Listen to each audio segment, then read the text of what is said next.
Welcome, ladies and gentlemen. It's been a while since the last time we were on the No Frauds Club's YouTube channel, but Veeq7 and myself are back to discuss how 2023 went, and of course to lay out plans for 2024. I think it'll be a very productive year, but also a very exciting one.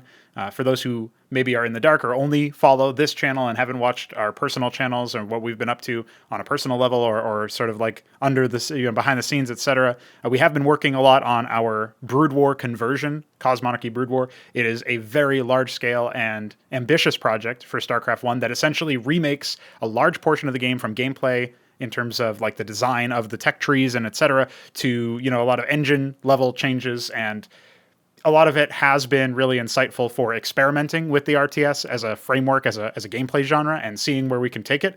And we are still very much committed to pushing that sort of idea, the formulas that we've developed, the concepts we've explored, and the lessons we've learned, and taking all of that and synthesizing it into something that is going to be really, I would say, next level when it comes to a bespoke full game. And as part of that full game, we needed an engine layer, of course, and that is codenamed Antikythera right now. That is the work that Veeq has been very personally responsible for as the engine architect, and we have been thinking about ways to maybe develop that engine layer of whatever our first game will end up being. And we've got a lot of different concepts for what that could be, but we're still sort of weighing those up as to which one is the first one to go for.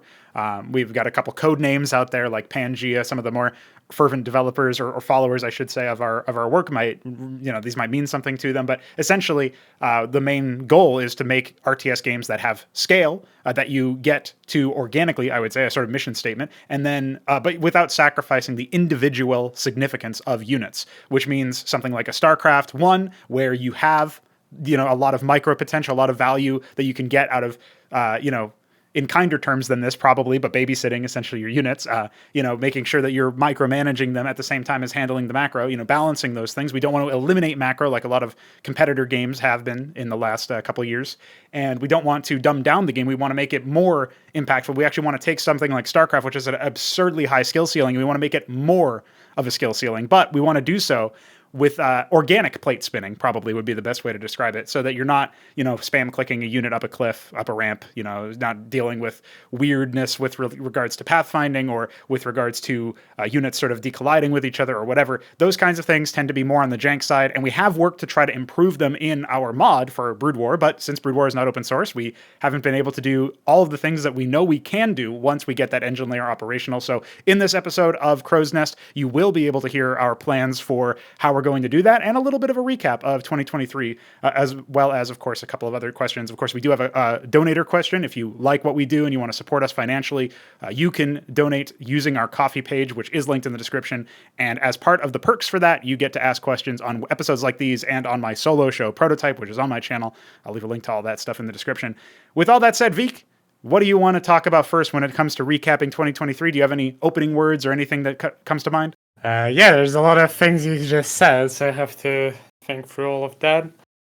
There's definitely a lot of potential to move forward the RTS genre, and I don't think really I've been happy with the games that came out recently. Yes. And like Zero Space and Stormgate, like I know people already shit on those games, but it's just they don't grasp what is interesting to me about RTS. Is they seem to like go in a different direction, way closer to like MOBAs and Warcraft 3, and I never really liked it that much.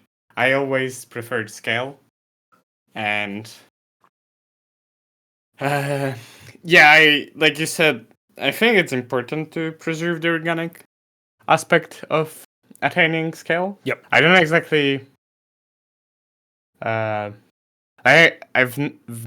haven't been exactly sure if what CMBW's approach was the ideal way to achieve that personally, but it's definitely important that scale is achieved through like macro and through skill, like map control. There's a lot of like push and pull before you just have a lot of stuff, because all those games you've mentioned that are like this grand scale kind of games, I never really liked them.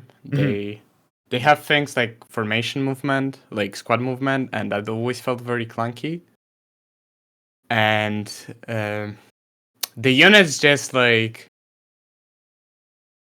I don't know, disappear and they don't matter. They are not interesting. Like I remember like trying some Command and Conquer game that Knight of the Realm has sent me, and it was really not that satisfying because the units just felt very clunky and they didn't feel to like they amounted too much, and my control of them was really like, actually, as you can say about Brood War, that over controlling your units will hurt you sometimes. Yep. In that game, I feel like controlling your units would hurt you always, which is not something you'd ever want. Yeah. Yeah.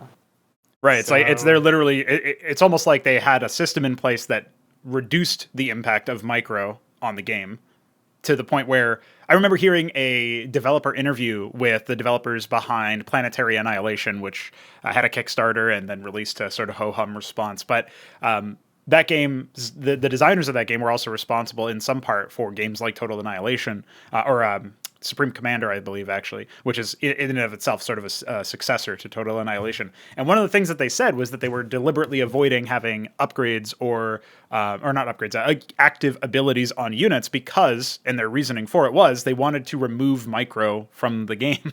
And that never sat well with me, right? But at the same time, if you have a game like what you're describing with this Command and Conquer title, and you send your units across to do something, and then you try to control them to get something better out of them, and it actually hurts you, that's obviously not what you want, because you're removing like an entire gameplay element, right, from the whole experience. You're kind of like taking what part of what makes an RTS.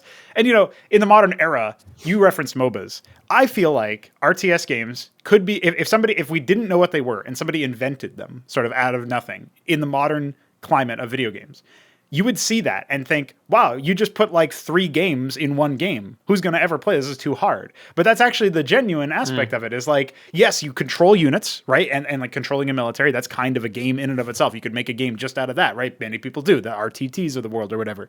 Then you have the macro side of actually building it. That's like a city builder or something like that. Well, that's its own game, right? So that, and then, whatever else you could add in the fact that you're progressing through the tech tree, maybe sort of similar to how like 4X's progress in the sort of managing a large army and like figuring out what you need to do to progress through that. It's not just microing them in combat, but also managing their army movements and all this other stuff. You could make an argument there's like 3 or 4 games in any given good RTS title in terms of like how many unique games you could make out of those premises. And yet the balance of them all is really what makes RTS so wonderful. And that's why it's also so satisfying, so dissatisfying, so tragic when you have games that come out that have taken and removed aspects of that, like decided, no, we don't want to be so many different gameplay genres sort of fused together and happily married together.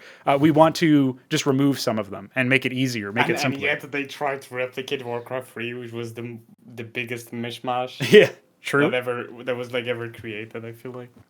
It's, I don't know, the thing I find least compelling about Warcraft 3 and games like that is that there's just not that much scale, and it does feel like a MOBA, especially with heroes, right? And like the creeping aspect never really compelled me. It's like, it's slightly, I mean, it is an artificial interaction. I feel like having stuff on the map to interact with is not a bad idea, but having it like as neutral camps that just like sit there and do nothing is weird.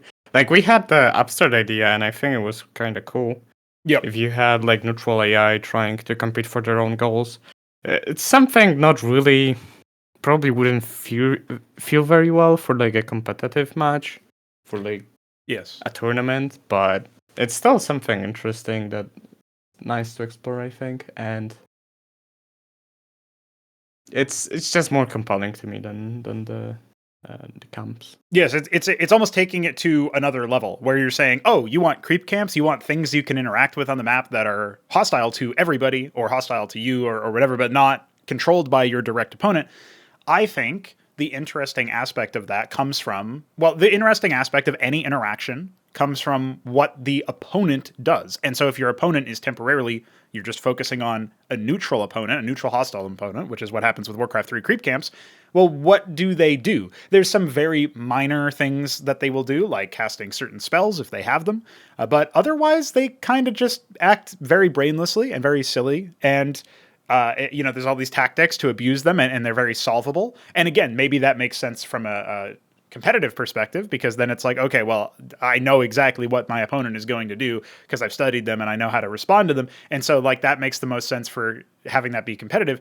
My concern is that you would eventually get to the point where you would feel kind of like there's not much going on there and there's not much substance there, because they only exist to provide you with a source of interaction that is not interacting with your opponent. And eventually you just happen to mix max them, you learn what they do and when to take them. Like, I know that in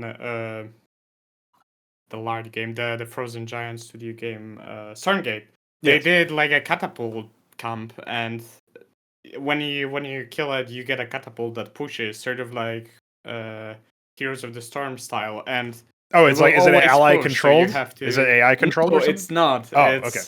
It will actually just go there at the enemy, and you have no control over it, which means you want to kill at a specific timing, which is kind of weird. Like, I would imagine you'd want the control over it. And my thing with RTS genre, you said it's like three games into one, but I feel like the genre is a king. It's king of emergent behavior, basically. Yes. Where the most, where it's like the best case scenario for some of the parts is greater than the parts themselves. Idiom or whatever you would call it. And I think it's really compelling to see all that depth, and that's I feel like going with like scale and many simple but deep interactions, creating like this experience that you'd never have on its own, like as a scripted thing, and you'd always be able to like discover new things, and you'd be able to be creative. And I feel like having high scale, also like higher scale than CMBW, I mean, opens you up for some amazing opportunities for like skill expression and stuff like that, basically.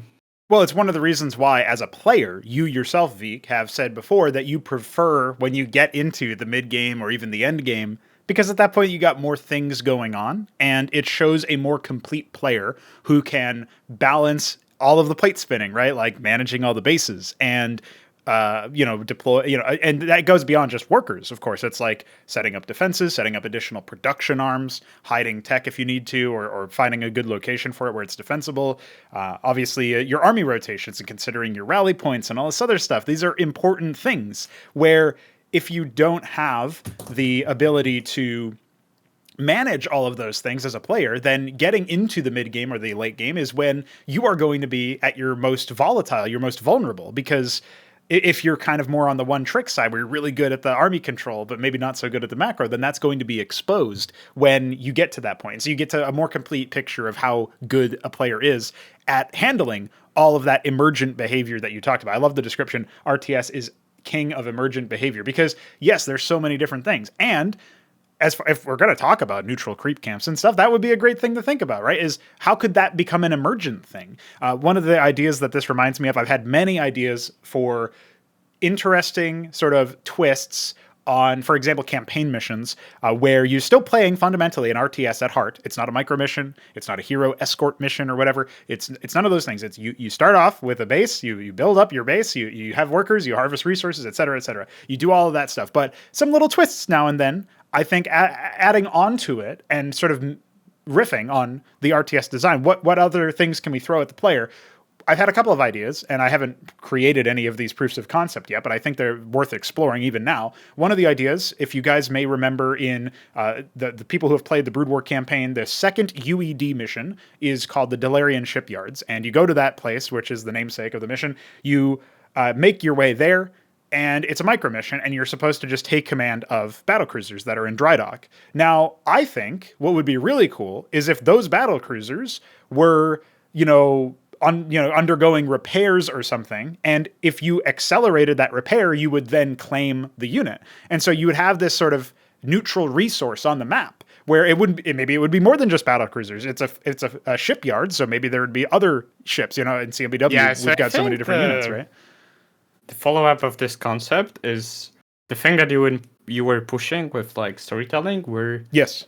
I also sent like this video somewhere about like this game, like I think Rain World, where it shows like a lot of emergent behavior stuff. Even though I don't think I would find the game that interesting for me to play, it's interesting to see that it work. And the thing that it reminds me of is your push for stories which are not set up for the player as like the main thing. It's just like there's a world which lives and you're interacting with it, as opposed to you fighting obstacles that were created for you, and there's like one enemy that just fights you, and they're also incapable of doing that, which is what happens in like the Brood War campaigns, where you have one command center and then Manx can even fucking kill you, even though he has like nukes or whatever. Yeah, which is retarded. You'd rather see maybe they fight with more. Don't remember the term, but like uprisings, right? If they have more uprisings from like other people, maybe unhappy civilians or something, then that's more interesting because you can stumble upon some like emergent things, and maybe they even help you or something, or maybe they attack you depending on the thing, and then maybe you find some interesting synergies with what they're doing, and strategically you have more depth of expression and stuff like that. So I think that's also worth pushing for. And if I were making a game with creeps, even though I don't think I would do that, it's just not interesting to me that much. But I think instead of having them stand there, I would try them to accomplish their own goals. Yes. And like if you have like I don't even know what creatures do they have there, but it's just like they would probably want to live in a ecosystem. Maybe they would try to like harvest minerals or something to feed their like children or something. If there's like a beast creep. Yeah, maybe they would be building out additional settlements, expanding their territory, stuff like that, right? Yeah. I think that would have more potential to be interesting rather than what Stormgate did. Which is just like a Warcraft 3 copy-paste. Yeah. And it's weird. It's Warcraft 3 and StarCraft 2's clothing, but the pacing seems to be, I guess, somewhere in the middle. Definitely slower than CMBW, than Brood War, than StarCraft 2. Which, honestly, a slower pace isn't necessarily the bad thing, especially slower than StarCraft 2, where I think everybody who believes in our vision is very much in agreement with our position that StarCraft 2's combat pacing and the general movement of units and stuff is just a little bit too fast at the very minimum, right? I don't think that's a controversial thing to say amongst our community, because you see large armies explode in just seconds, and maybe that's interesting from a very that can be a very explosive move. If somebody drops a nuke on an army and everything explodes, that can be an exciting, bombastic moment, but those things, if that's basically how every fight handles, and the fights don't take, I feel like for that lethality to be compelling, you'd have to have like 10 times the scale of StarCraft 2. And yes. I mean it literally. Yes. Not like as a over. No, yeah, it's not an exaggeration. It's just a statement. Yeah. It's like you would need way bigger armies. Losing a 1/10 of your army to a nuke is not that big of a deal, but it's still exciting, and it shows you like this large scale warfare. I think it could be an interesting game, honestly, but I'm not sure. You have to think about how you would achieve it in the formula that StarCraft 2 has, right? Where the problem with very fast lethality, I think, will often be that you end up resolving the battles too early, especially since StarCraft 2 was, let's be honest, designed to end soon, designed for games to end within 10, 15, 20 minutes max. Like 20 minutes is the late game for StarCraft 2. That's like, whoa, this is a long game. And I don't know that, I don't think Stormgate's going to do the same thing, judging by what I'm seeing, although I don't know for sure, because I haven't really kept up with it, to be honest. I have no idea about the pacing of Zero Space, but Zero Space has mercenary calldowns, abilities, heroes, and all sorts of other stuff. as well as I think maybe creeps or some sort of neutral I thing. think They've it just was thrown the like- kitchen sink at the game. They just said whatever is anybody else has put into RTS games, we're doing it too. So I don't know, dude. It's like Immortal, but more so. And Immortal seems to also be kind of dead in the water. I thought we would have a trifecta of silly, misguided attempts at making an RTS in the modern era that unfortunately just missed the boat and completely missed the point. I'm at least happy that there's some movement in RTS space, that people are trying, even though it's not the right direction. IMO, maybe people learn and there are more attempts or whatever, because for a long time it was only like StarCraft 2 and Age of Empires 4 from the new ones, and that's about it from the like actual ones that feel like an RTS and not like. I mean, I've never been into Command and Conquer games. I'm not sure if they're any good. It's just no. Well, the fourth game died completely, and that was after the third game was also not very much a success. Certainly not a success in terms of gameplay as like a professional game, as an esport, which is sort of like the word that people bandy around. So I think the one thing that I can say is yes, on a personal level, irrespective of my duty and my role as a designer, as a developer, I will say yes, I am glad to see people making RTS stuff because it pushes the ideas that like, oh, the RTS is a genre worth exploring. It pushes at least that notion into the zeitgeist, the conversational sort of how people are thinking about things. And also, I'll say that from a selfish perspective, and maybe even from a cynical perspective, some would argue, I think it's great because more people are going to be thinking, oh, I would love to play an RTS game. And then they'll play those games and then they'll say, this kind of sucks. And then maybe they'll find their way to over here where we're working on something that's actually good. So, it could work out in the end. Maybe they're just doing a really long-winded PR campaign for our work. Because they're going to be doing the best thing, which is providing a counter example to everything that we would do and doing all sorts of things very, very wrong. And that could be it. That could be all we need. So that there's a funny little banter piece to maybe shut down the thought also that something. RTS I feel like it's good for there to be attempts because like I can watch and maybe play them even and see which aspects I think maybe have worked and which probably more of the aspects haven't worked. Oh, there could be something that we would say, hey, that's a good idea. It wasn't executed well, but it was good or something like that, right? That's absolutely true. So I'm not exactly sure. I remember Oh yeah, I kind of liked their attempt to like. There was something I was already trying to. I already liked and wanted more of is like the. So Stormgate has the Terran units. I don't remember the name, Resistance or something. Yeah, and they have the Lancers and they have the fucking Turbofish guys. And they have like attacks that are shaped. That makes sense. It's like they have like projectiles with unique collision types or shapes or something? Yeah. Okay. And I think having any kind of like positional behavior stuff is really cool for emergence because it gives you more. It can afford more complexity and depth without it being hidden. Because like most abilities and statuses are hidden because you'd have to know what they do and you need like audio visuals.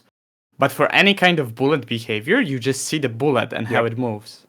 So I think that's a pretty cheap complexity-wise way to add more depth to the game and nuance, which I think is pretty cool. And I guess their attempts at doing that were not that maybe successful because they're just mostly like penetrating lines of attacks. So it's not really that amazing. Okay, it's like a Lucian Q or something from League of Legends. Yeah, you could think about you could say that, yeah. Okay. Which is like it's like the minigun turbofish unit, which looks absolutely awful. It's just like a penetrating line attack, and then the lancer is like a melee attack that penetrates. Okay. So it's a pretty low execution of the idea, but at least it's there. I don't know if I mean StarCraft 2 I guess had Hellions, but yeah, Hellions did line trace. Obviously, like you think about the lurkers and stuff, right? Oh yeah, lurker. I don't know, lurker and the siege tank are pretty cool units, to be honest. I don't know if Brood War would be that good without them. Yeah, well, for sure they're pretty core units. It is a little weird about how much Brood War revolves around weird.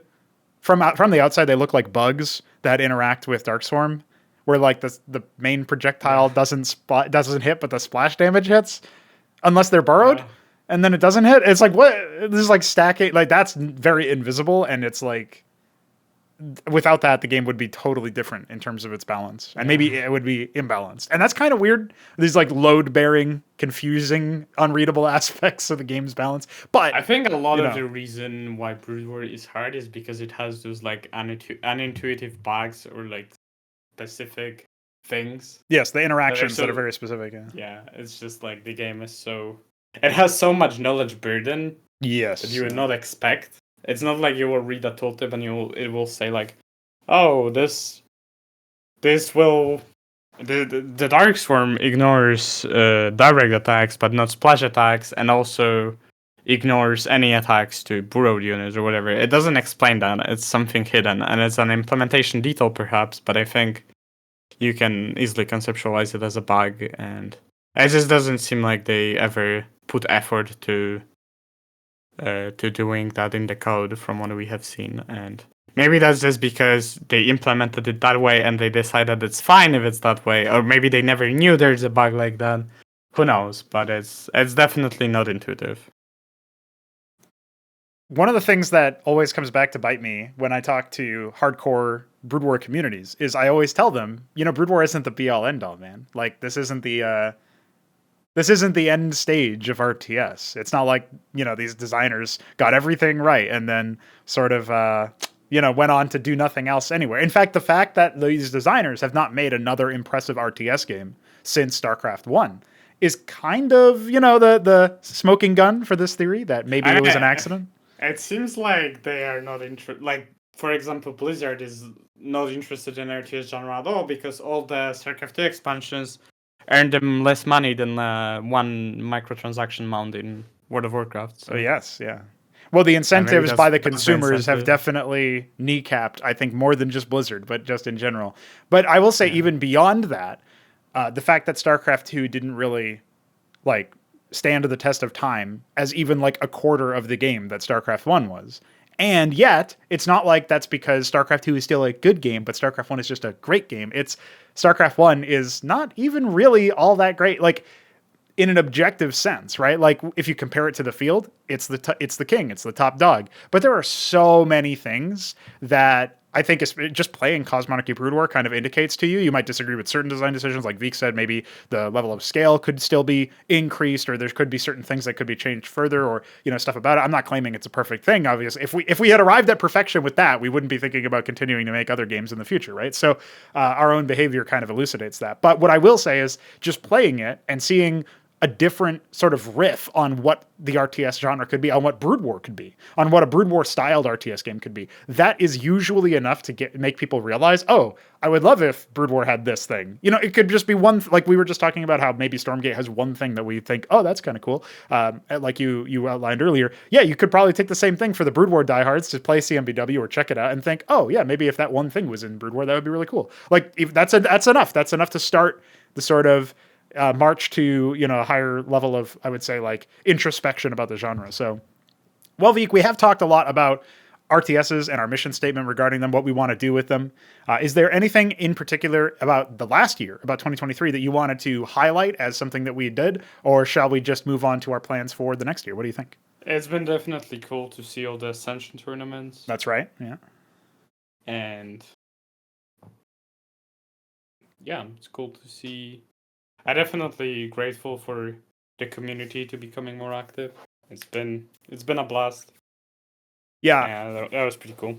I'll say on the subject of the competitive focus that we've had, so around the halfway point of the year in June and July, we did focus pretty heavily on running tournaments, and it's a pretty grassroots scene. There's maybe, 10, 20, 30 active players at any given moment, so it's not like massively high level, but we still got mileage to run 8 different tournaments. We grew it from just 6 players initially to then we added 3 more because they were groups of 3 that seeded into playoffs. We kept adding that. Eventually we had 4 groups. That was 12 players. And the last tournament we had a gauntlet full of 12 players to qualify to group stage. And then we had the group stage of 12 players. So we had a total of 24 competitors. And that was really exciting to see. And that kind of spectacle is really what I think we're all after. So I would love to resume that this year in 2024. But I will also use this opportunity to shout out. We were just talking earlier about, campaign mission concepts and all this other stuff.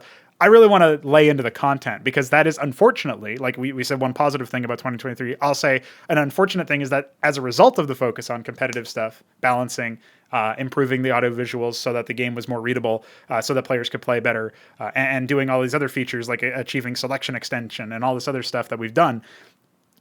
I feel like really the thing for me is that I want to see what the future has in store for the content. I want to really lay into content and campaign missions, scenarios, co-op, whatever, that sort of stuff. I think that's going to be a big deal going forward. I know you had so something. One to say thing earlier. I forgot to mention is that one initial hookup for me with CMDW and originally Hydra was the AI focus. Yes. And so with 2024, we are planning to resume focus on bringing Kairos alive, and we'll try to make it work with CMDW. And the way that's going to help us is that we'll be able to stress test the language in an environment that we already know working, and it will probably allow us to see all the shortcomings of the language and be able to develop it further with more features, and also an occasion to grab it, extract it from Antikythera, and make it an actual library, a language you can just embed into anything. Really, is the idea, and that will be pretty cool, I think, because one of the first thing that hooked me up was the AI development. Even when I tried to make StarCraft 2 missions or whatever, it's always, I mean, they were kind of autistic missions, because I would just make fucking whatever and make AI on it, and I would watch the AI fucking do things, because that, I don't know, always interested me. Always like that. I guess that's also, AI is also king of emergent behavior, so look out for that, and pretty cool. Yeah, for me, what gets me about AI is it goes back to our conversation about interaction. We were talking about creep camps extensively. We mentioned that it would be great if they had their own ideas of what victory was. They played towards their own win conditions. And if you're just a neutral creep camp, you imagine Knowles in Warcraft 3 against the Orcish Horde or whatever, well, they're probably not going to be able to survive that long, but surely they would fight tooth and nail to survive as long as they could. And so I think there would be cooperation. There would be some way for them to try to hold on for dear life, right? And that would be what you would see out of something like that. And so the reason about AI that we are so dead set on making AI really good, which the Kairos scripting language will allow us to unlock additional potential within that AI stuff, within the system of being able to say, yes, this is a functioning, thinking opponent, and I am remaining immersed, instead of seeing, silly things that the AI often does in the current rendition of Cosmonic Brood War, being able to start tapping into more high-level movements or just better, more consistent gameplay out of them. That is going to help your immersion in the game as a player. You're sort of, there's an element where every game is a bit of a role-playing game, where you're playing the role of a commander in a military, or a leader of the Protoss, or some organ of the Zerg or whatever. You're playing a role of a leader, and you're leading a military, and you're managing an economy, and you're making sure that you can claim victory. Now, if you're doing that versus somebody who is just there statically as an obstacle, that's not very immersive, because they're not really playing the same way that you are, right? If you're sitting there thinking, how can I best achieve victory, then you want to be doing that against somebody who's also asking themselves that same question. And that's where I think the AI stuff really does set us apart. And that it makes perfect sense why that would be something that you would be drawn to. One thing that is unhealthy about how AI was approached is there's always this formalized mission, and there's the concept of, oh, you're on a mission and they are there to stop you. And actually it makes a lot of sense if maybe the enemies are not even aware of the scope of the conflict, or if they're unintelligent, if there's as an example of the creep, if it's just a creep and it wants to survive, it doesn't really care if there's a conflict. It will just do its own thing, do its own goals. Maybe I don't know, it would be something natural and organic for that agent in the world would want to do, instead of it being oh, there's a mission that you should destroy this reactor thing, and everyone will try to stop you, and it just doesn't make a lot of sense if every enemy in the mission conceptualizes your mission as a thing formally. I think. Can you? I hope that makes sense. Can you go a little bit deeper on that? Like, what would be an example? If somebody were to do that, what you're saying would not be a good thing. If somebody were to do this thing, what would be the?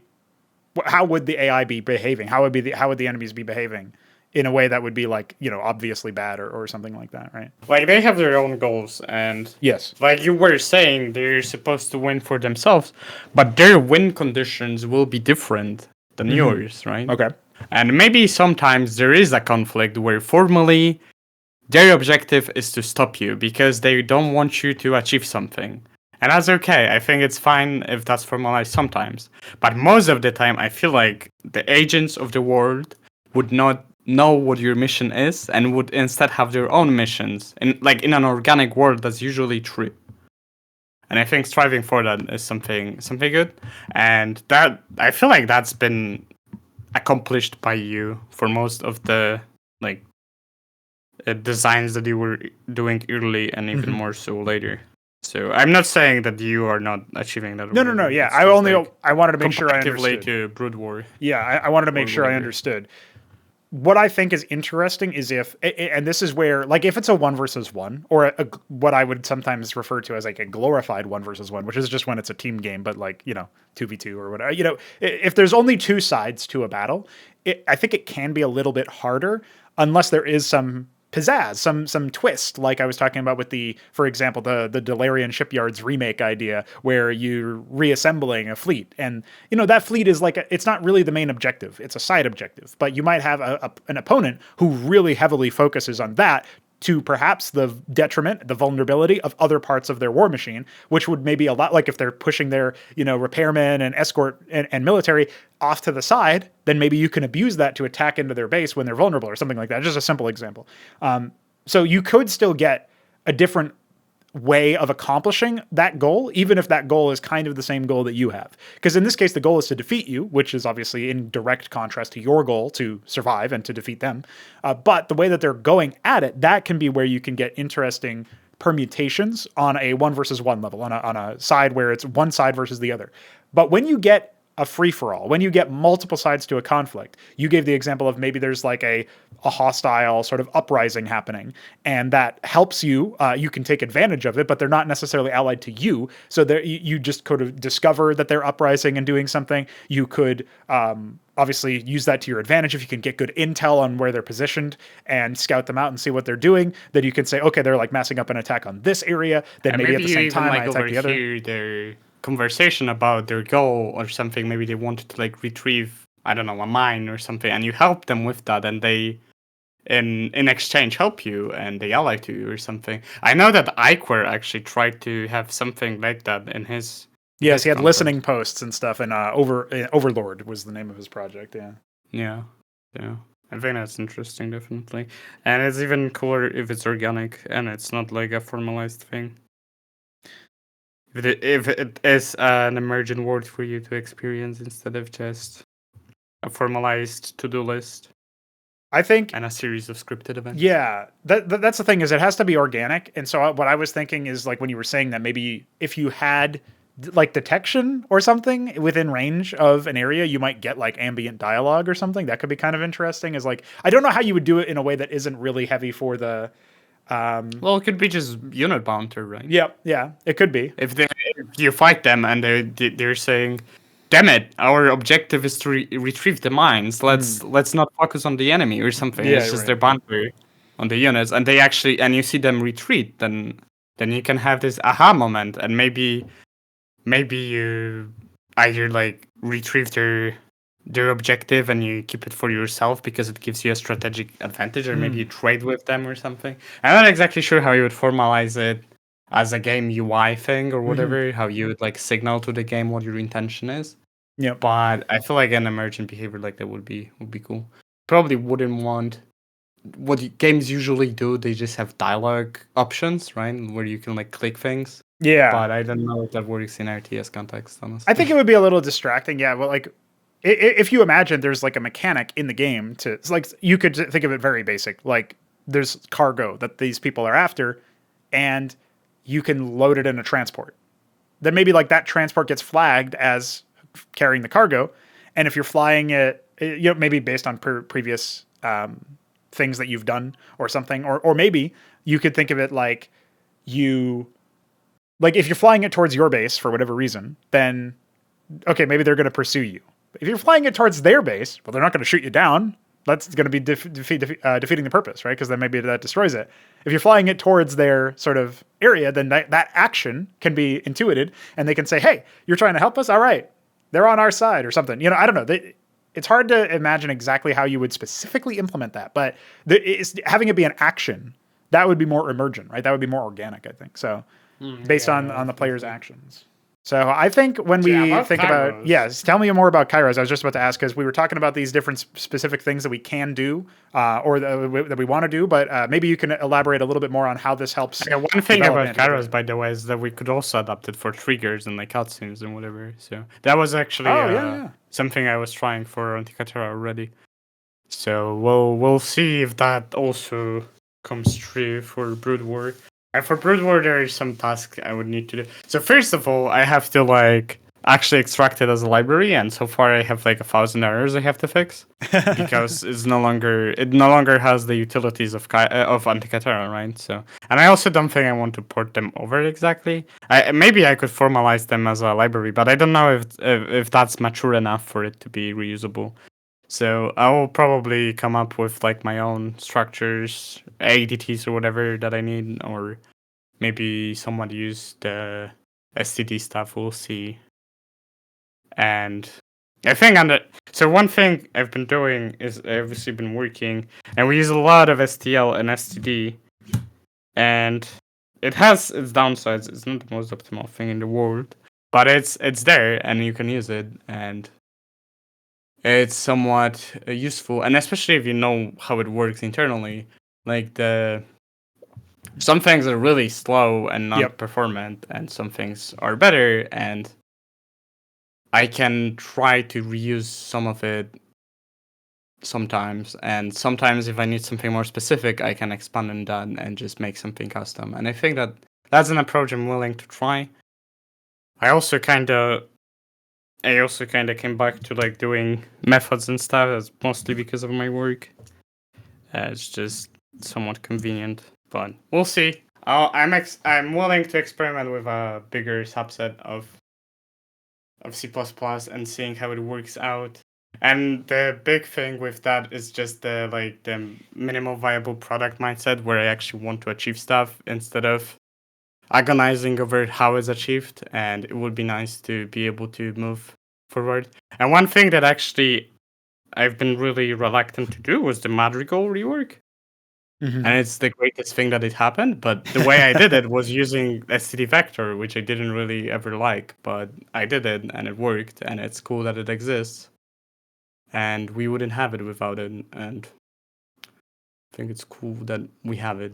And it remains to be seen if it could be better, but at least we have it, and I think that's a big deal. Yeah. So I'm definitely willing to experiment with more stuff. I'm definitely willing, because I had this mindset, the handmade mindset, where I have to do everything from scratch, but I just don't know if it's that important if we never see results.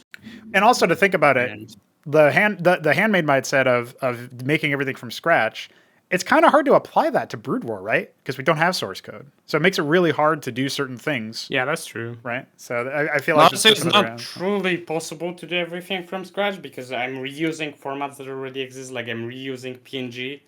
So what does it really give me that I write my own PNG handling?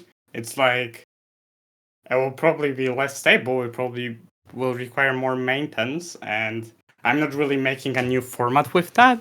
And sure, I would learn some new things, which is good. I think that I should do that from time to time. But if I want a PNG, then using STP image, which I already did for Antikythera, I think that's a fine trade-off to make, and it's useful to have stuff like that and not necessarily get stuck on things like that and just move forward. And we still want to make a custom engine because it's good to have one, I believe. But maybe at some point I also tried experimenting with Unreal Unreal Engine or whatever. And the problem with Unreal Engine that I mostly have is that it just doesn't work on my PC. It's unstable as fuck. Just crashes all the time. But we'll see. We'll see how it goes. We'll be experimenting this year a bit, I think. Yeah, I think, that's one of the things that makes 2024 so exciting is that we have so many different aspects, so many different elements, so many things that we can play around with. And obviously at the tail end of 2023, I started working on Pagan, which is a Doom.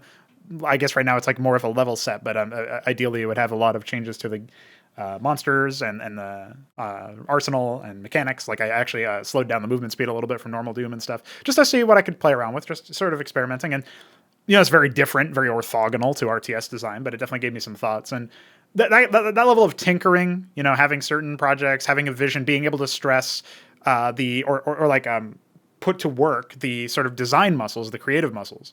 That's a big deal, right? And I feel like that can apply to programming.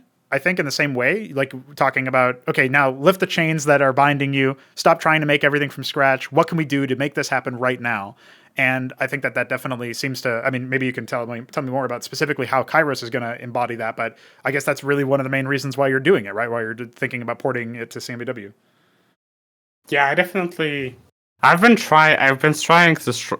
I was striving to find a style that I like, because the Antikythera style where I just like don't manage anything, and everything there's like zero encapsulation. Everything reaches for everything, and basically no conceptualizations of lifetimes because everything is just a static global. I don't think that have worked very well, and I feel like that led to some bugs and unhappiness from my workflow, and then I felt like with every step it's harder to make progress in the engine, and I think I want to try different approaches to maybe do use some encapsulation and maybe do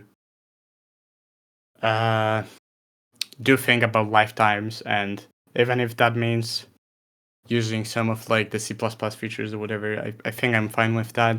It's just I since I started to care about doing things from scratch, I learned a lot of things, and I know how things internally work. So if I would use like a virtual core or something for whatever, even if it's just a temporary thing, I know that I wouldn't want to use it for like entities, for example, because that's very inefficient, especially in a game with many entities. But if it's just a hack I can do for like something, like maybe for the entity component system implementation I would do, then maybe I would do that, and I think that probably would be a fine trade-off to make. An entity component system would be cool for Antikythera because it allows you to do higher scale. Basically, is the gist of it, and maybe multi-threading. Ideally, I'd have to. It's fucking complicated to make it deterministic and all, but I think it's possible, and would also want to experiment with that at some point. Maybe that has to start as its own project, because maybe adapting something that I don't know how to build into an existing project is not gonna work that well. But yeah, I definitely would want to try that at some point to achieve that higher scale. And for Kairos, it's pretty much the same, right? Like Okay. I would try. I mean, I wouldn't use entity component system that's not related to programming language stuff, but it's like the concept, right? Yeah, it's a concept for games mostly. But for Kairos, like I will try to organize it. It was when I was writing Kairos, I definitely found some unpleasant things about the organization, and I really wanted to do something different. So I'll try something different. We'll see iteratively how that works and if it helps me. I feel like some of this has been at play with the work that you started to do towards the tail end of 2023 as well, when you started updating the fraud launcher and started working on making it a window and stuff. I guess some of that window stuff was a little bit more recent in the new year. I've been trying to find a library. It's just like C++ GUI is basically a dead ecosystem, and I don't know. We'll look more at that. We'll see how that works. Qt I probably wouldn't use because it requires you to be open source, and maybe it's fine if the launcher is open source, but it's just like it's just don't like the idea that they enforce me to like a license. It's just fuck them for that. And Yeah. it also like requires 30 gigabytes for installing the thing. It's so. very much beyond what I would imagine. Like, talk about like certain things that overstay their welcome. That's like beyond what you would expect at all from what that is. So, yeah, it's kind of puzzling how that became. I don't know if industry standard is the right word, but it's definitely And a standard. yeah, it is industry standard Qt, and it's sad because it's kind of clunky, and I haven't used it enough to say definitely that it's bad. I've heard some people say some good things about it, so maybe it's not the worst thing in the world, but I feel like it's the clunkiness and the difficulty of doing a C++ thing is probably what spawned like Electron-based applications, especially that most GUI programmers are CSS programmers, basically. So, yeah, it's unfortunate, but we'll see. We'll experiment. I really want to see if you go back a year, we didn't have the fraud launcher. We didn't even have replay support for CMBW, so we weren't doing any cast overs. We only started. I only started prototype in that year as well, like at the in very early stages of 2023. We obviously didn't have any tournaments. We didn't have the groundwork for a lot of the stuff that we were working on. It might actually be that Solstice joined the sort of efforts of designing a lot of the models and rendering pipeline and stuff in that year as well. There's a replay you casted where you said that new challenger approaches and it was versus Solstice. Oh, So okay. he's definitely. So yeah, he is this year. He is this past year. Yeah. So just to think where we could be in 2025, recording another recap of the Crow's Nest podcast, going through the whole thing and talking about our plans for the next year. I don't know where that's going to be. Crow's Nest. It would have been earlier. Like this is the first one in a very long time. So it definitely wasn't 2023 when we started it. It's late 2022. So yeah. Yeah, so I feel like that's what it is. That's one of those things to me where I don't know. I look at that and I think to myself, like, we've done a lot of work over the last year. We've gotten a lot of places, and that's sort of what I'm getting at. Is the fraud launcher didn't exist? You know, replays weren't being casted, tournaments weren't being had. We just didn't have the same level of experience and the same level of achievement that we have now, and it's really exciting to imagine what the projections are going to be. So, with that sort of out of the way, I suppose, we're coming up on the hour mark. I guess we can just put a pin in the subject of Kairos, and I'll say my quick sense on it. Obviously, it's more of a you-centered project, Veeq, since you're the author, and it originated as part of Antikythera. You mentioned that it could also do things like triggers and stuff. I think it's really cool to expand the number of tools that people have for working with AI in general. And some of that is going to be more broad strokes. Some of that is going to be like game plan, the macro level. And ideally, we'll be able to configure some details about the micro level as well as they pertain to, certain tasks like we talked about with the conceptualizing the AI as a task-oriented thing, like it has ideas, it has goals, it's going to play towards those goals, etc.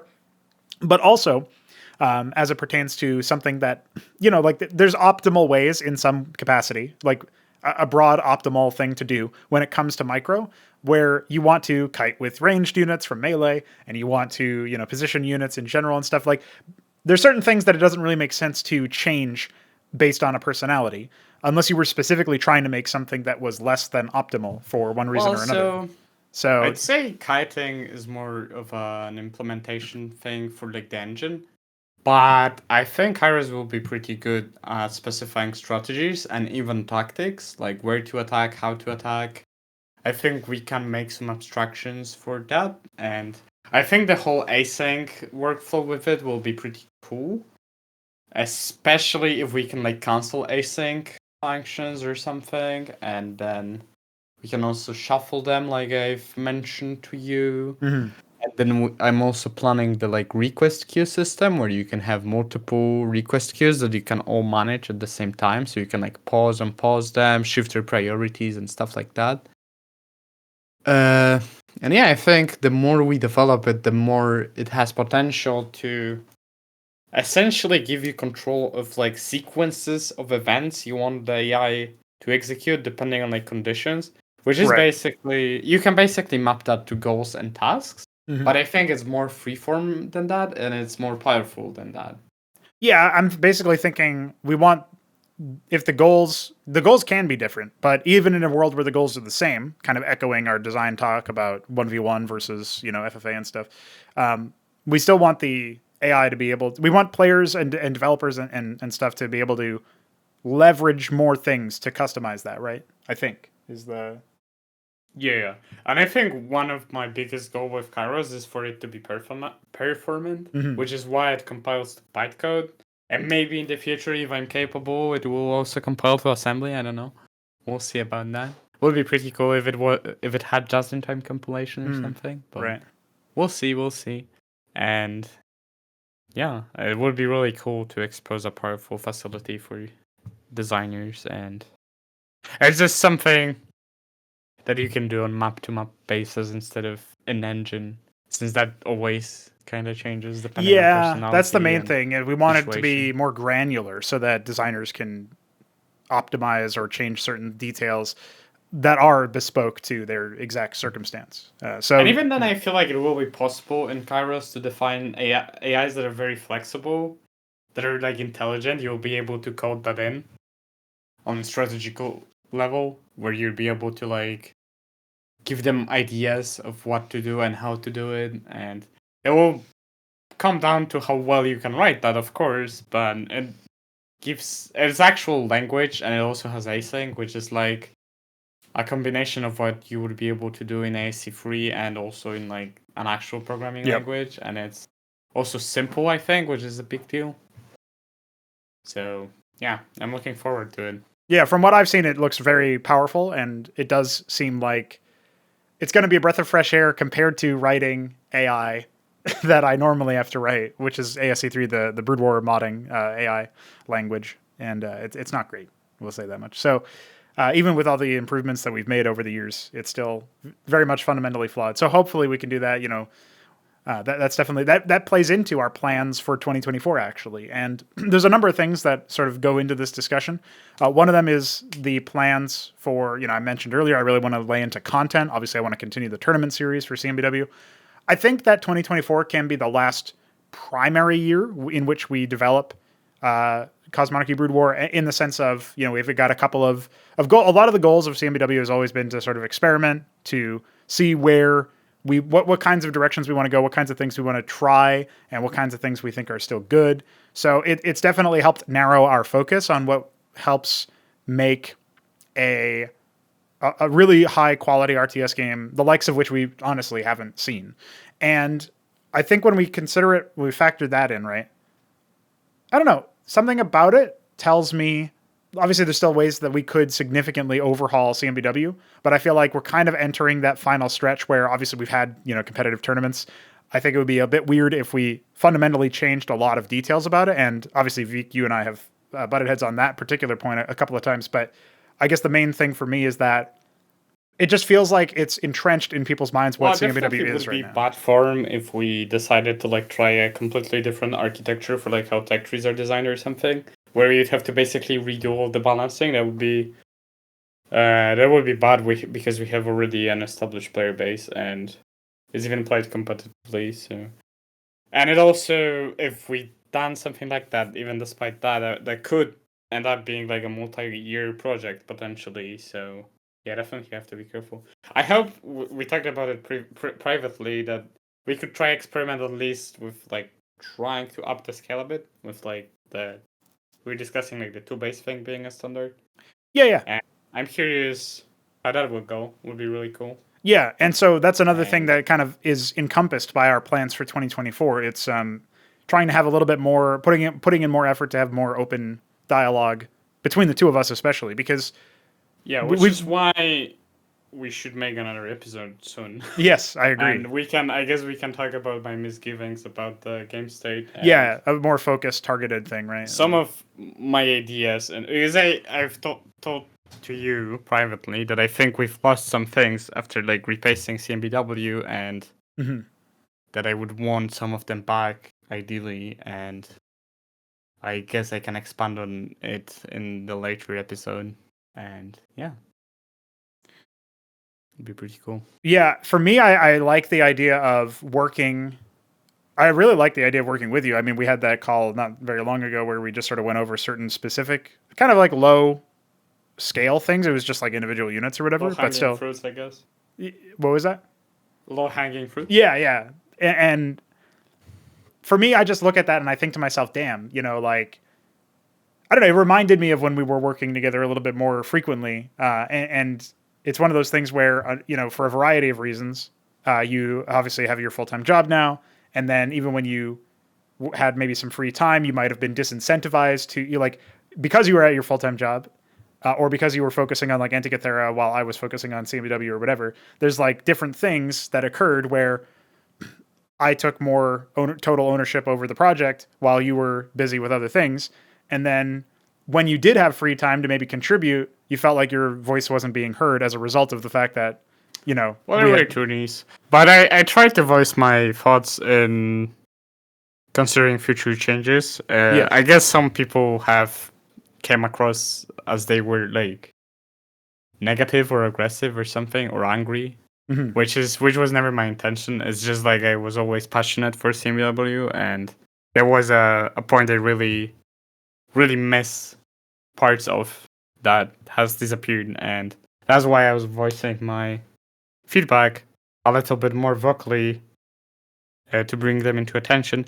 The problem is it came at a maybe unfortunate time where we had all the tourneys, so people were thinking about stuff, and you were obviously busy with organizing stuff, so didn't have as much time to deeply engage with what I was saying, probably. Yeah, and that can be frustrating for both parties. If you're feeling like you're not being properly engaged with, then it's going to feel like, I'm just sort of blowing you off, like, oh yeah, that's an issue I'll get to eventually. But like, the fact that I wasn't able to engage with it in that moment was frustrating for you, which caused you to maybe say it more times, which then was frustrating for me because I was like, yeah, I know, I'm going to do it. But we had that like sort of miscomm.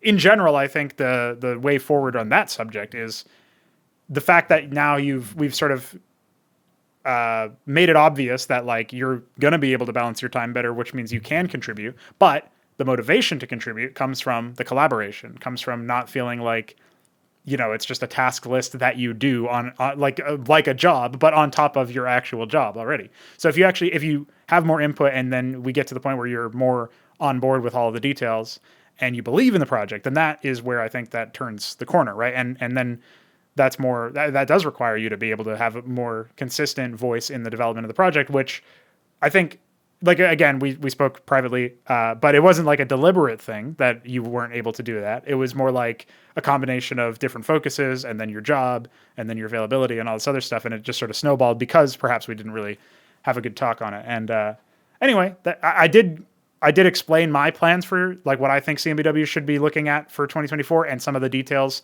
that I'm sure we'll talk about in the next episode of Crow's Nest aren't actually on that list. Things like potentially increasing the base scale of the game to make it so that we generally get to 2 bases and that 1 base play is much more rare than maybe it currently is. And other details that are maybe, as you described, low-hanging fruit, or maybe they could be something that snowballs into something much better. Either way, definitely, I'm open to those kinds of changes that are comparatively small compared to, more systemic changes, like you're advocating for removing armor and a bunch of other details. And it's like, well, if we do stuff like that, then it's going to fundamentally change what CMBW is, as opposed to tweaking it in a way that hopefully creates something better without losing what it's already been I made. remember you said something about armor when we were discussing it with Mask somewhere, where you were saying that maybe it's better to try to like iron out some edge cases to at least make the system feel good instead of removing it. Like, I think you said that like people who don't like the armor system would like it better if it was more if it was more ironed out or something like that. Yeah, So I think I was maybe- describing how there's certain attacks that are like 50 damage or 60 damage, which totally bypass armor. And I think it's probably fine. My gut reaction or my gut instinct is that it's fine to have those, but maybe there's too many of them. Whereas if those are deliberately like edge cases or, left as a way to bypass that system, but in a way that is more deliberate, as opposed to just a commonality at the later stages of the game, then you have less things that are almost ignoring the system, which means that the system is more consistent, which then I think probably means people would see more value in that I feel system. like one sad thing about the current system is that if you want to make something more vulnerable to armor, you have to split it to more projectiles, and I can't see doing that to like phalanx. If you wanted it to have like two projectiles, which I think probably balance wise wouldn't be bad, it would just look silly because you'd have two volleyballs now.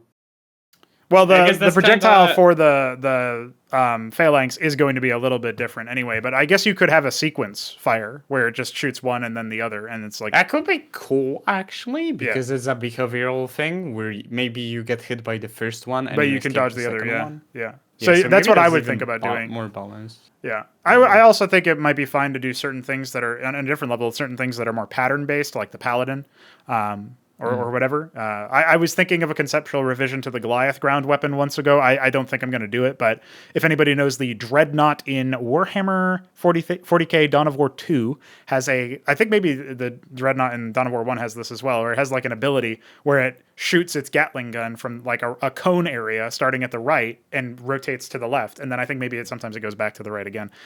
Stuff like some sort of like AoE, just shooting projectiles that hit whatever they hit in that sort of pattern could be interesting as like maybe an ability for something else or whatever. That might be more for another game or for a factional unit or another race or something like that. But just as like a couple of ideas for like autogun, minigun stuff. And I don't know. I think there's a lot of cool details that we could play around with to take high damage and make it so that it... Dude, what if... I just have well? a crazy idea. Okay. What if Goliath... That will play well on the Terran tendencies, I feel like. So what if Goliath used the like autogun by default against everything, and then you could siege it to use the rockets for like a longer range attack or something? That would kind of feel good for a tier 1.5, I feel like. Yeah, it kind of changes the unit. But there's a lot of things that could be explored. That again, it kind of comes down to like, well, what's going to be too much of a change and what's not. I think allowing CMBW to calcify might not be a bad idea, but I think that kind of idea, it doesn't, like, even if it's not right for this moment of CMBW, it doesn't mean that we can't use it at some other point, right? That's like the main thing. Because I've got all sorts of you've been trying cool to ideas. use like factions to experiment with. Yeah, to riff on them. Yeah, that's right. So, you know, you might still see it in the game, even if it doesn't end up being the current Goliath. I mean, hey, DF's working on his own Goliath model that is going to be a bit more faithful to the original, but not rendered in perspective XD. So there will be there will be some more opportunities for like high quality models that we can use to have factional versions of a unit or whatever. So that's definitely a thing. So cool. Yeah. So 2024 broadly is going to see more crow's nests, more episodes of other shows like the Prototype Show, obviously, more development of CMBW, working on the fourth race, the Askosi, working on improving the scale of CMBW, as we discussed just now, and hopefully I definitely doing other try details to make the launcher work. Right. Yep. Making more progress on the tool side. We've got a list of things that we want to get done before the next main tournament runs, and among those is making the initial setup process a lot easier, which the launcher is definitely going to be helpful. I'm kind of torn on if I just want to make a junky launcher now. I do, just to have something. Yeah. But I eventually would want to support like lobbies and stuff, and I'm still exploring ways to accomplish that. That would involve having a server infrastructure, and that's kind of advanced. So I'll have to think about it and research stuff, and I'm doing that in the meantime, anyways. I will see how that goes. Definitely an interesting endeavor. But at least what I'd want, as of right now, is a launcher capable of running either release or pre-release and being capable of downgrading it to any command you want. That's like that's the scope of my current junky launcher thing. Right. That'd be cool. And making a GUI. So I guess recfix would also be a button because we have to preserve the current functionality. Yeah, I think for me, what I think of is how can we just make it easier to get the thing running, to, consolidate everything into one program. We distribute the fraud launcher. People make their Bitcoin miner jokes, and then they run it. They install StarCraft 1, like a clean install of 161 with CNC draw. They install CMBW, and it automatically finds their maps folder, etc., and puts it in the right folder. And then And yeah, my ambitious stuff. launcher is having lobbies and having like settings you can tour. So like all the game modes right now would just be flags that you can set from the launcher. And the ideal vision is that you never even see the main menu of the game, and it like straight up launches you to the game. Yeah. And that would allow us to more control, where we could have various settings in the launcher. It could be like settings from CNC Draw, could be settings from the config YAML, could be settings from like even hotkeys. There would be its own custom file or something, right. but it would have the GUI in the launcher. And you could maybe choose if the profile is for all versions or for only one version, and stuff like that would be really cool. And I think unifying that under the launcher's responsibility would be nice, because that's just like UI in Broodwar is pretty difficult, and it's junk, and it's We've thought about it a couple of different ways to do it, and it seems like that wouldn't be a bad shout. It's just bypassing all of that stuff. So yeah, I think that makes sense. The launcher is on the table for 2024 as well, for sure. So and yeah, if we had actual lobbies made in the launcher that you connect from launcher to another launcher, that's when you can actually host games as a specific release and specific comment hash, and then everyone joining would automatically download the version, which would solve so many problems. And maybe even we'd be able to like tag replays with the hash, and like the launcher would automatically launch the correct version to launch the replay. That would be pretty cool, I think. So yeah, a lot of things we could do with it. Absolutely. That's the heaven to strive towards, so to speak. But for now, we're just thinking about how to get off the ground in the Wright brothers style biplane. Let's see what junk stuff we can put together that will still serve its purpose, and that's sort of the first order of business. And then we can go from there. It goes back to minimum viable product and not starting from scratch with everything. And all but that also stuff. a lot of potential to explore stuff for later, like Antikythera networking stuff. So yeah. All right. Exciting, definitely. I think that means we can move on to our last segment of the show, which is just the coffee questions. We actually did get a couple additional ones that made it in before we finished the show over the break that we did. So first up, I'll mention that Coffee is a website that is essentially sort of like a Patreon alternative.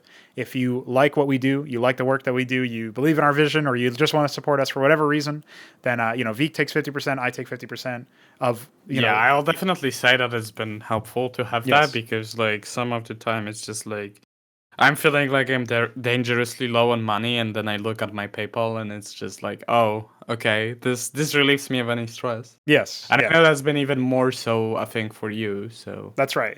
Yeah. I work. I'm pretty cool. Blessed enough to work just a part-time and not a full-time job, just so that I can continue to make ends meet. But I mean, listen, the global conditions right now and inflation going up and all this other stuff, the money starts to get a little bit tighter as things go on. So if you have any to spare, obviously that's very generous and we're very grateful for that. And that is how you can also, we try to provide value for you in addition to all the work that we're doing.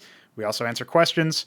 I think one of the things that I'll start doing on the Pr0nogo channel is coming up with a poll of things, videos to work on, and then having the supporters be able to cast their vote on what thing they want to see me focus on, right? And so I make the list, so I still have authorial control over the work that goes on the channel, but the viewers, the donators or whatever, they decide what thing takes priority as far as a video to be made, or maybe even like some sort of mission in the game or something like that, depending on how far we go with that. So anyway, that's kind of cool. Reminds me of when we had like the unit name votes. Those were obviously public to everyone. Yeah.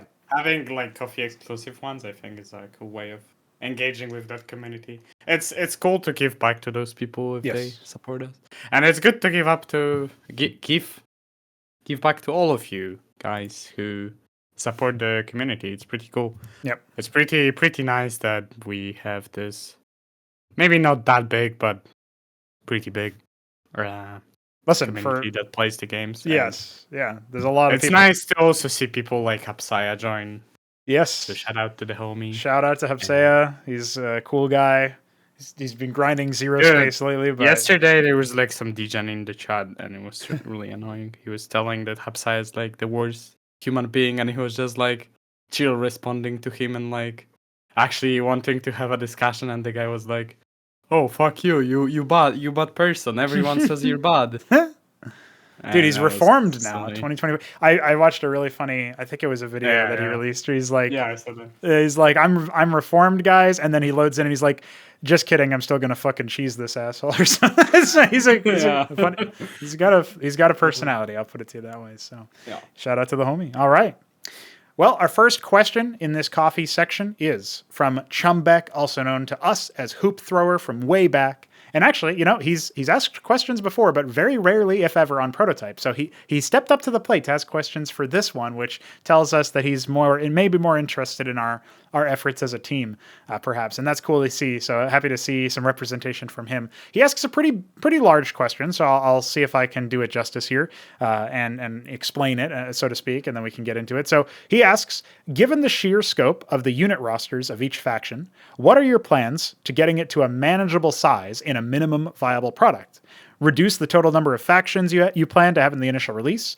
What if not all of the units are prepared and ready? Or certain interactions are found to be unbeatable as the release date looms ahead? Delay, cut some units and bounce around it. So basically, the synthesis of this question is, how are we going to handle having RTSs with very large, expansive tech trees, and obviously having a that increases the amount of things you have to balance, which therefore increases the margin of error for balance. You could get something really bad, or you could get, some interaction that people only find out. And you know what? The beauty of running these tournaments for CMBW is that we find certain things like that. In Ascension number 8, we had Ascension number 7, we had Hamster find out that you could do a very filthy cheese with Nathricors in the opening move, and on a 4-spawn map where your enemy might not be able to scout you in time, you could just win the game or get a very significant advantage very early on in a way that was definitely not like risk and reward enough, because you could transition out of it. It wasn't super. Yeah, it's funny because further behind. Another thing with ZVP is that in Ascension 6, Protoss was dominating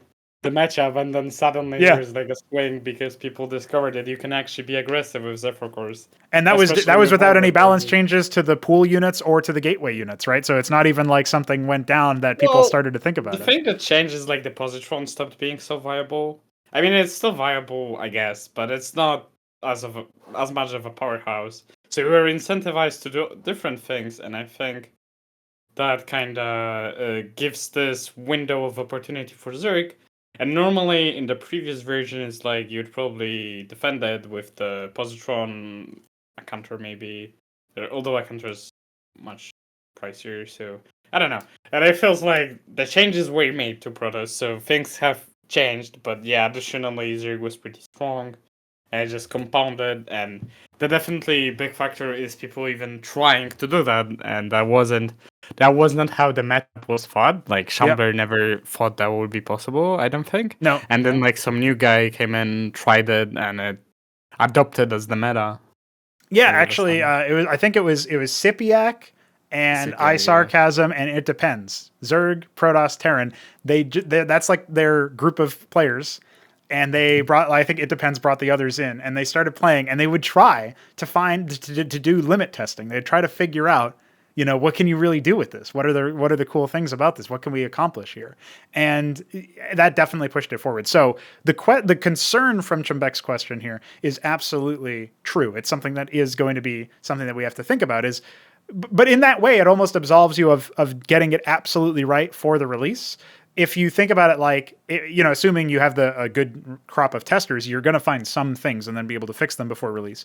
But then if you release it and then a bunch of other people start playing it for the first time, and then they discover something that you didn't see from all the other testing just based on the fact that they, there's just more volume of people trying more things. Well, that's kind of natural. And I think that's not something that we're going to be super overly concerned about.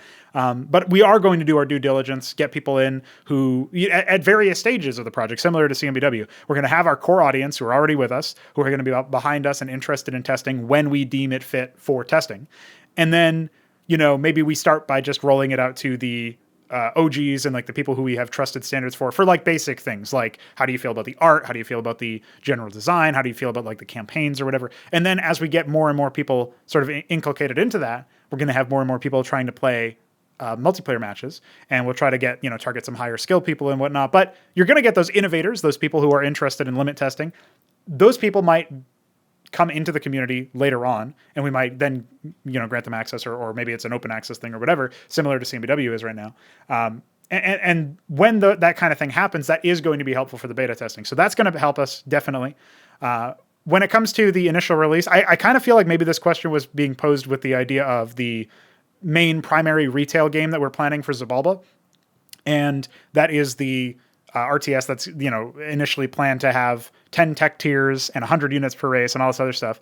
And what we were saying is that we're going to start off, we plan 20 different regencies, which is our word for the race, because there's individual races that make up one regency, for example, in some cases. So these regencies, these playable factions, we plan to have 20 of them, but initially we're only going to have 6 because that's like our limitation of scope. Now, if we decide, maybe we need to limit it to more than that, like less than that, in order to make it so that we can have a playable game at first, or release a game just from logistics standpoint, like we have to do 4 or 3 or whatever, then okay, that'll maybe be a little bit disappointing, but we can still make it happen and we can still work our way through that. That wouldn't be the end of the deal. I wouldn't want to ship with an incomplete unit roster though. I think that's a thing that I would say I don't want to do. You told me that because we planned like 10 tiers for for actual release Cosmeric, which I don't know how we will even name. Yeah, it'll get a new name at some point. You told me that you don't even think 10 tiers are feasible, which is something I've been also feeling. So I'm curious, what thoughts do you have about that? Yeah, for me, I feel like, just quickly, the tier limit of it being, 10 tiers of tech and having 100 units, I actually think the 100 units part is not really that as big of a deal as the 10 tiers part, because there is going to be an upper limit on how much information you can process and how much you can keep in your head. I guess if you had 3 or 4 tech trees and you had 100 units, I mean, that's, if you combine the buildings, that's pretty close to what we have per race in CMBW. So I think that's not really that hard. Like, you could probably increase the scale of the tech trees we have in CMBW. But if you're talking about eventually getting 20 regencies, that's really hard. Is to play the omnipresence mode. Yeah. That's where you have like 100 units. I think it's probably pretty unwieldy. Yeah, and so I think there's definitely certain ways that you can change the delivery mechanism, the access mechanisms of how you get to the point where you have these units, these tiers, etc. That's definitely going to be a conversation we talk about probably in the next show, where you talk about certain misgivings that you have about current CMBW. You've referenced before you want to have a tech tree that looks more like a tech tree insofar as it has branches and it has like, more versatility and stuff. Yeah, I think you described the current system as stepladder. Yeah, it's more of a step. It's more of a ladder because you simply go up, right? And so each tier has the same amount of choices and stuff. And listen, you have branches within each tier, but you still need to get to the next tier, right? And really, the one that's most like a branch is probably the Protoss, because they don't actually have requirements. You just choose what you want to do. And then Askosi are going to be a little bit more freeform as well, because you build like one structure to unlock advanced stuff in that tier. So you basically build like a tier 1.5 structure, but it's not like a single one. It would be like if you had the add-on for the Fulcrum is the scrapyard for Terrans. It would be like if in order to make a scrapyard, which was actually a separate structure that trained advanced units, you needed a Fulcrum or a stockade, a barracks. And that means that you need a basic tier 1 structure in order to access the 1.5 structure. But it doesn't matter which one it is. So it's a little bit more freeform in that sense. It's almost like a fusion of Terran and Protoss tech progression in that sense. So in that way, you can kind of see that as, okay, that's a little bit more branching, because maybe you pay a little bit more of a premium on the structures in order to access them, because you can access you have more flexibility in what you can access. You have to pay a little bit more expensive. And again, that's where I say it's like in between Protoss and Terran in that sense. So you're definitely going to see some changes in how we conceptualize that, some more experimentation. That's one of the reasons why I want to make Askosi, not just because it's another experiment in how we can do like a homegrown race for the first time, but also how much does that add to the scale of like how many things people have to remember in the game? Because it's already maybe a little bit intimidating for some people to learn the expanded tech trees that we already have with Terran, Zerg, and Protoss. So how does a fourth one factor into that? That's going to be helpful for the test case of would 10 tiers potentially work? The other thing is it will allow us to say, how about that branching idea? How about something a little bit more freeform? In some ways, it's a test case of some of the addressing some of the complaints that you and I don't know that many other people have voiced it, but that doesn't mean that's not a legitimate grievance. It's how can we explore a potential solution to exactly what you're describing, which is the tech tiers are a little bit like they're fairly stagnant or very very separated for Terran and Zerg. And, how do we maybe make something that is a little bit more free form that allows you to combine, things a bit better?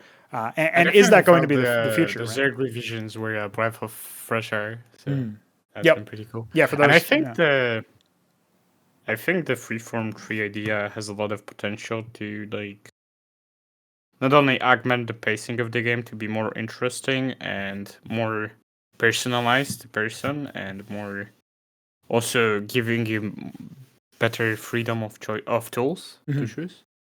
It also would allow the designer to express more personality into the race, because you could imagine more asymmetric systems more easily than in the current system, where maybe some race gets to have more choices early on, and then it all boils down to one thing. And it paces the race in a paces all the matchups in a specific way, where that they have a lot of power here, but then maybe they go to this point, and then you kind of expect what they will do or whatever. I feel like there's a lot of potential for stuff like that, and basically that paces how the players would access things in an interesting way. IMO. And I guess I would ideally show some examples of that, but Sure. Yeah, I feel like it gives a lot of creativity both to the designer and to the player on how to express themselves and the race. Yep. So that's definitely something we're going to explore, and that's also going to give us the necessary chops for addressing some of the concerns outlined in Chumbeque's question. So hopefully he got his money's worth there with that answer. And with that, we can move on to Three Crow's question, which is, what are some ideas you have for Askosi AI personalities? For example, category names and maybe a couple example builds just for fun. I think there's a sneaky question knowing what he's doing with his AI tournament thing. Yes, that's right. Well, the Askosi already have their categories lit up. They are biotic, mechanized, and skyborn. Now, these categories are obviously similar to the... Yeah, that's the name of a map that Veeq made. That's a map by Veeq7, as Fata Morgana is as well. Fata Morgana, a map by Veeq7. As Lucy. So Skyborn, as well as the other branches, these are very kind of obvious. It's similar to infantry, vehicles, and air, which is sort of like a common refrain for actually the only race, including Askosi, that deviates from this refrain right now is Zerg, because they just mix the air in with everything, right? So it's kind of interesting that way. I don't know if all of the races are going to be like this, for the record, but I feel like many races will probably have, light action, heavy action, and, the support of aircraft and stuff like that. Now, when it comes down to the things that you might see out of the AI personalities for the biotic versus the mechanized versus the skyborn, I think if you're going to see Skyborn, they're probably going to open Bio, because Bio is going to be a little bit cheaper, but they might still go for some mechanized support to get some early action. The thing about the Askosi is that they have the only air that they have access to in tier 1 is an advanced structure, which means they need to build a biotic or mechanized opener in order to get into Skyborn, right? So it would be like if you needed a stockade or a fulcrum in order to make the star pad. That's basically kind of what we're going at here. Now that means that their version of the star pad, the Cosmoscope, is going to be able to give you more value than maybe the star pad does alone in terms of offensive power, or perhaps even supportive power. But one of the things that I definitely foresee from the AI is we're going to need to think about how we're going to handle their micro. And the reason I say that is because they are going to have a lot of positional abilities. They are going to have, on average, more active abilities than the other races, although I don't know it's going to be a significant amount, but it will be an amount larger than the default. And that means that you're going to be able to get more value out of them if you are more precise with your positioning and are more, I would say, specific with how you work on your composition and where you position your units before the fight as well as in the middle of the fight. So this means that they're going to have units like the Proselyte, which is able to leap towards an allied target, which means that they can essentially jump up a cliff. You can kind of think about it like the Reaper in StarCraft 2, except instead of being able to jump on its own, you need to jump towards something. So that means that if you see an Askosi worker, the Pilgrim, and they're investigating your base, well, your opening can actually be to move your Pilgrim towards a corner that's by a cliff where your proselyte can jump up to that Pilgrim, and suddenly you've got an infantry unit infiltrated into the base. That's going to be something that players are going to have to watch out for, because now that means that the early scout can be a connection point for early infantry, bypassing what normally you would defend with, which is the ramps and stuff. So that's just one example of how you're going to see that. Will the AI scout eventually? Hopefully with Kairos they will, because that's obviously going to be a component that currently the AI doesn't scout. Now, regardless of whether or not that happens, and regardless of how well they are at repositioning using these sorts of abilities, I would love to make it so that the AI can evoke that. And so with biotic personalities, I think a lot of it is going to come down to using the other branches as support units, which is not really that far away from what we already see out of the personalities, but they will definitely stress the multi-pronged attack vectors that they can achieve using the biotic branch. That's my vision for them anyway, is that they will try to attack multiple times, have multi-attack going on, and instead of just the one central attack, they should split their forces up a lot more. Whereas the mechanized ones, those guys are going to be leaning more towards using the heavier armor. There's a cornerstone that the Askosi have called frontline reassembly, and certain Askosi vehicles will deploy into a more vulnerable, more impervious state, I would say. They have more armor in this state, or maybe more health, or some sort of barrier, temporary barrier, whatever the case may be. I haven't decided exactly what the mechanism is going to be, or even if it's going to be consistent across all of the units that have this, that evoke this cornerstone. But basically, these war machines will ground themselves and not be able to move anymore. But you have to sustain a certain amount of damage first. And what I think is going to happen is you're going to basically use this to try to isolate an area where an enemy is roving, right? And so you can imagine if you have some tanks that the Askosi deploy, and then they move those tanks into the enemy's natural base, their natural expansion as part of a timing attack on a 2-base play, then what you might end up seeing is them deliberately trying to get their vehicles grounded so that they become less vulnerable to damage, but they are committing those resources in. And so I would love to see the AI use that to their advantage as well, as basically just build this sort of critical ball of this critical mass of tanks and some units that are supportive, because there's going to be some biotic support units that can actually repair those deployed vehicles and get them back up and running after the fact if they win the fight. So you might even see that particular feature be deployed at some point with them, right? And so these are the kinds of things that you might see. If the only thing you get is the more effective HP, I feel like you would never want to deliberately damage yourself, because that's right. You end up with less effective HP. But I could definitely see potential for units that get extra range while immobilized or something. Yeah, so it could be extra range. It could be maybe attack speed or something like that. And that's also something that's going to be explored as we do the initial testing, cool. Just offline testing against AI or whatever with this race once we start implementing them. So yeah, fun question. And Pr0nogo is indeed, as Veeq mentioned, he's going to be working on he's working on this AI tournament. He's been working on some other content that's pretty funny. So I hope that this has given him some sort of vision of what you might see in the future out of the Askosi in Cosmonarchy Brood War this year. I don't know if you had anything in particular to add before we hit the final question, Veeq. I guess some Askosi questions, but I don't know if we have time. Oh, probably not, because we're already over time a little bit. That's something we can definitely talk about in the next episode, though. Yeah, I'd be happy to. Sure, let's do that then. All right. Well, our final question comes from Myrian, who is the homie, who has been around for a very long time now, and we appreciate his support. He asks, how do you go about designing a faction icon or symbol? And this is an interesting one. I've designed a couple of sort of sigils, you could think of them as, for individual races within Xibalba, actually. I came up with a Bithrantir one. My concept for it was, just as part of their physiology, on each one of their arms, they actually have 2 hands, and what they're sort of the back of the hands are to each other, so they're palm facing out. And so that was actually going to be their logo at one point. Is my concept for it was essentially one of the a sort of claw almost, and that's one example, right? It's it's an interesting thing. So I definitely hope we can do a good job on this, because. Yes. From what I saw in the new RTS games like Stormgate and Zero Space, their sigils are super ugly. They just don't work. They don't communicate anything of value and are just weird. I feel like a mobile game thing or something. I don't know. Well, listen, what I think about this is you want something that is grounded in whatever the art style of the game is.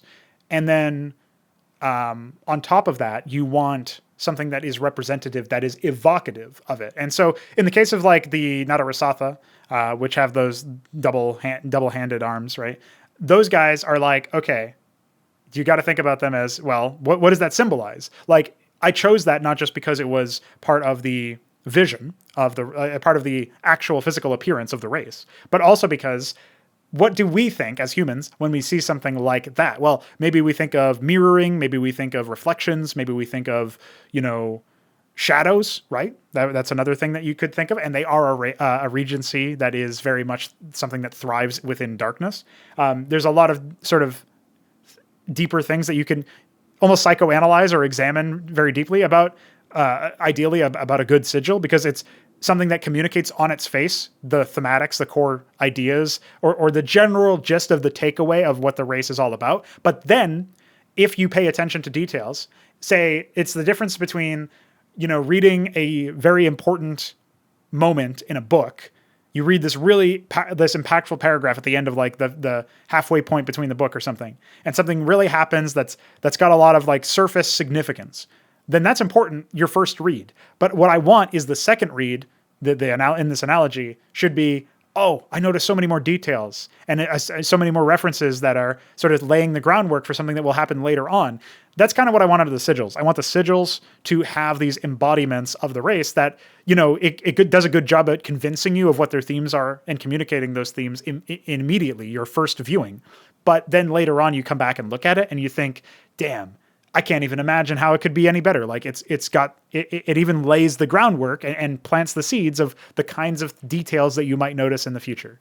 And so, that's a tall order in some ways for coming up with a sigil for just one race, and it's just one image, and how much work can you really do in that? But I think you can embed a lot of meaning and significance on the details that maybe you gloss over on the first round because of the composition of the image draws you into the core themes, and then only for those who wish to learn more and to really study it will the extra details really invite in more discussion or investigation. So hopefully that answers the question. And yeah, I agree. I don't even know what the sigils look like for Stormgate, but to Veek's point, I would just say StarCraft 2 sigils were kind of boring, and I guess Brood War never really had sigils per se. They had the icon of the Marine, and then the icon of like the Hydralisk and the icon of the Zealot in the score screens.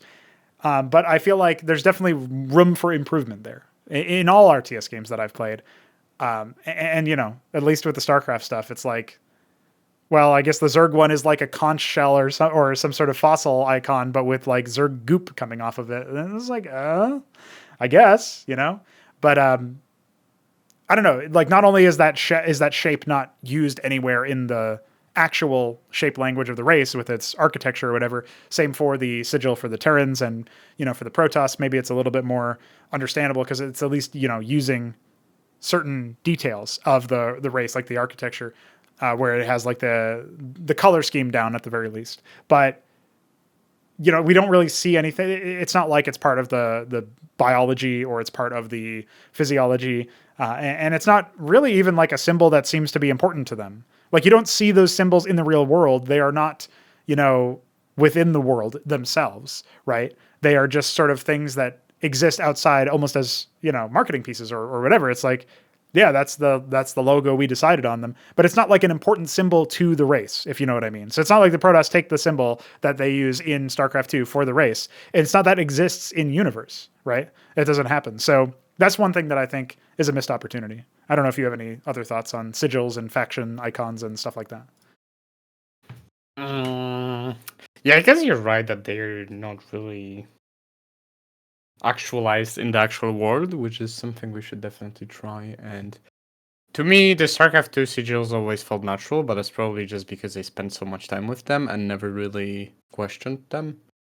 It's like when I see a new game, it's unfamiliar, so it's easier to see the problems with it, I think. So, but yeah, definitely there's some missed potential, like you're saying, and I think that's a good idea to explore that.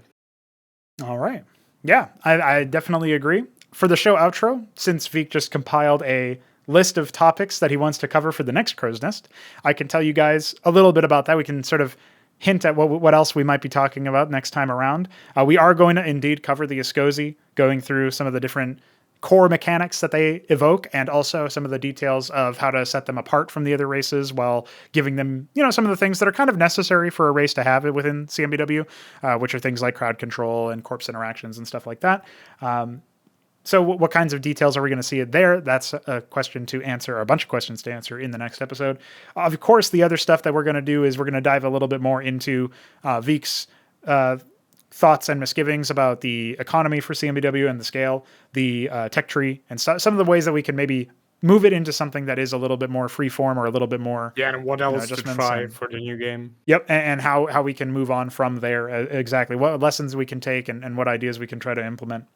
And then, I guess otherwise we'll talk a little bit more about our backgrounds and how we sort of got around anyway, because I feel like this is a year where a lot of people are going to discover us anyway, so it's a good opportunity for us to more properly introduce ourselves or completely introduce ourselves. And some of the stuff that we cover there is probably going to be old news to the hardcore fans, but maybe even some of that stuff will also surprise them. So that'll be an interesting thing to get to. And, some of our thoughts about Brood War versus StarCraft 2 and how we want to go do something better than both of those games, right? So all in all, a very exciting topic sheet for the next episode, and I'm sure there's going to be other things that come to pass. We will collect additional questions ahead of the recording of that episode, so keep tuned on our Discord server. Sorry, Kofi guys, for it being the last second thing. It's just, I guess we haven't really remembered to ask for the thing, and then suddenly we were like, oh yeah, let's do the thing in 15 minutes. Yeah, it was pretty chaotic. So sorry for that, and we'll do better next time. Yeah, I just noticed actually that Shambler has posed a question, but it's also a fucking insane question, so I'm not answering that right now. So we'll cover that in the next episode. We'll save it for the next one. GG boys. I guess he'll have to if he needs. Yes, that's right. Bye.